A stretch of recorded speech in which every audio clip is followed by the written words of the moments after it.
I have no idea where I've reached. These trees are so pristine. I'm literally walking through the porches of people's houses. Can't figure out which way to go. I can't imagine the amount of effort that has gone into building this again. So many small alleys that are running around in this village. And every alley is holding some surprise.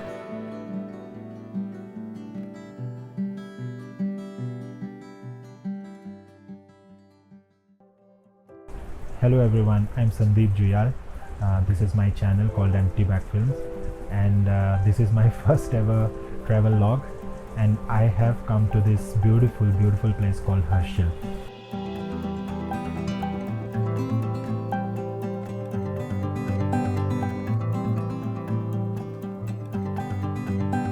This has been on my list for quite some time. Finally I'm here, and without wasting any of your time, let's dive right into it.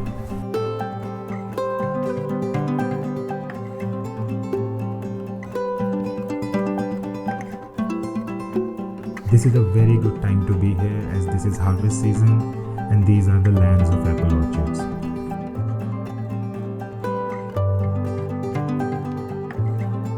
I felt Harshil is a sleepy, typical Himalayan village nestled right along the Bhagirathi river.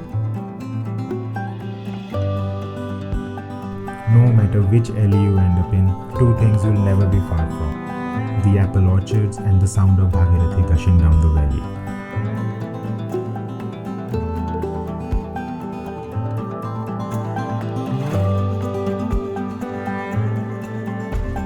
The unbroken canopy of conifers line the mountains around the valley. The orchards and the conifers add to the beauty of this small, quaint settlement of mainly Bhutia and Garhwali people.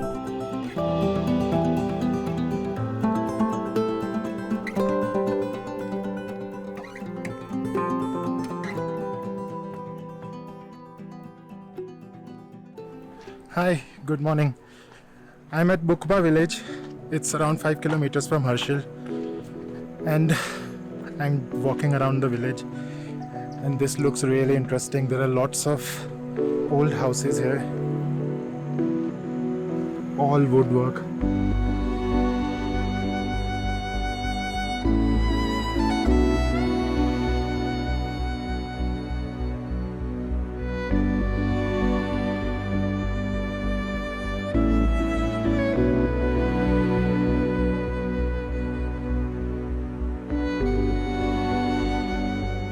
So the significance of this village is, in the winters when there is heavy snow and the Gangotri is completely closed, it's not accessible.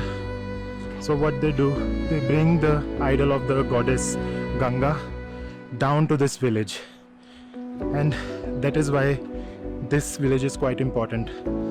Because if you are coming to this place in winters, then if you visit this village and the temple, then it's just like you've done the Gangotri Yatra.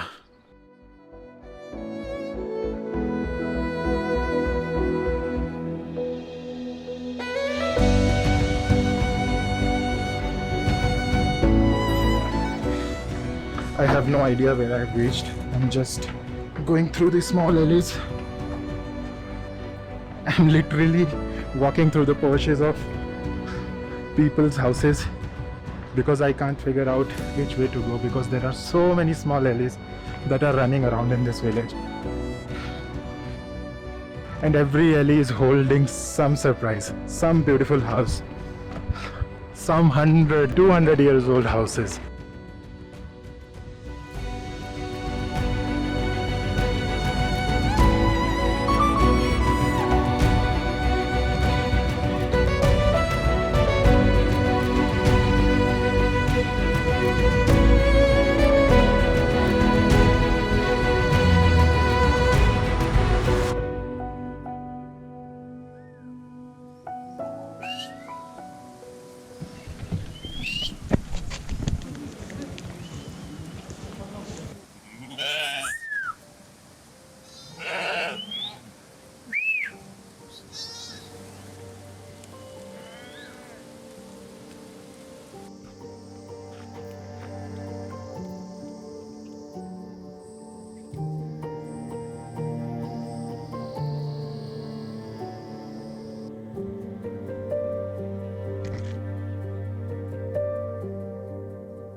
So today I woke up early and drove down to this village called Dharali.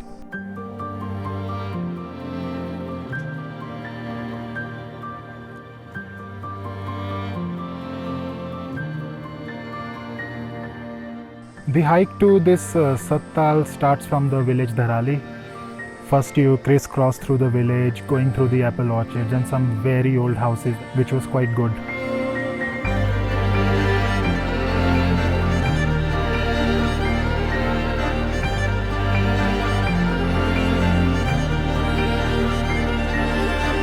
Right after the village, there is complete Deodar forest. And these trees are so pristine, probably standing here for 100 years or so. Like Kanti was saying, 100 saal khada, 100 saal pada. Basically, the life of this tree is very long.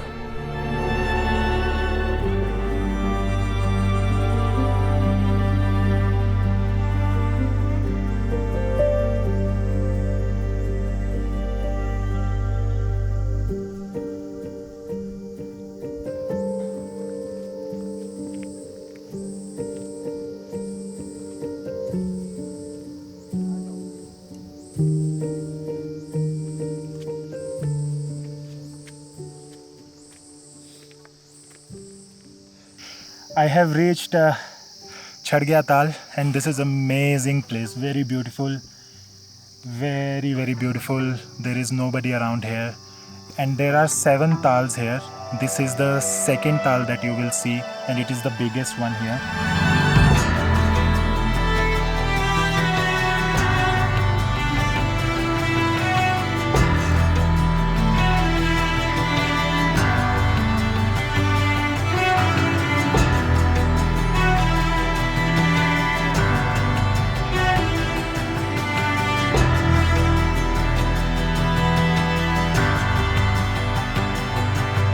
Pack a picnic and take a hike and spend your day here, because there is a lot to explore. There are 3 more tals just nearby, and they are in a beautiful location.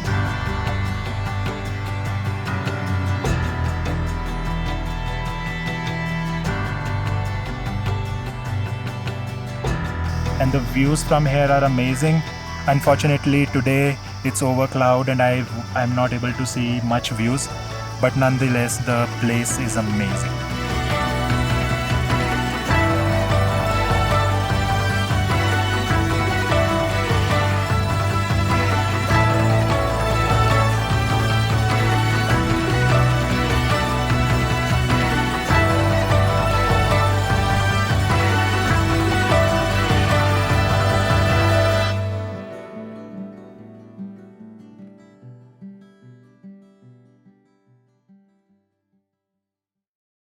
This is my last day here. It kept raining all day, but in the morning I got a window of around 1 hour where sun slightly came out. But trying for 3 days, I was finally able to go to Gartang Gali. The whole Gartang Gali has been carved out of one big boulder going straight down, and they have literally carved the way out of it.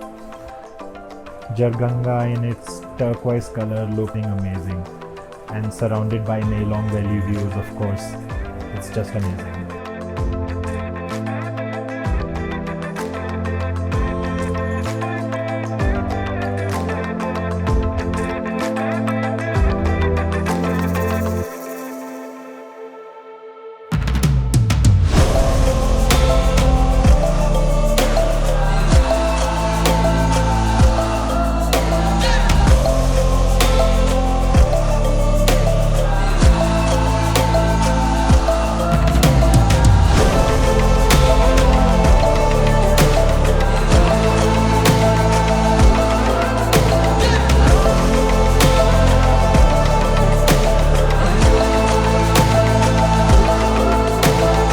Building something like this here, wow. And imagine all those porters during the Tibetan route time, how they must have built this bridge.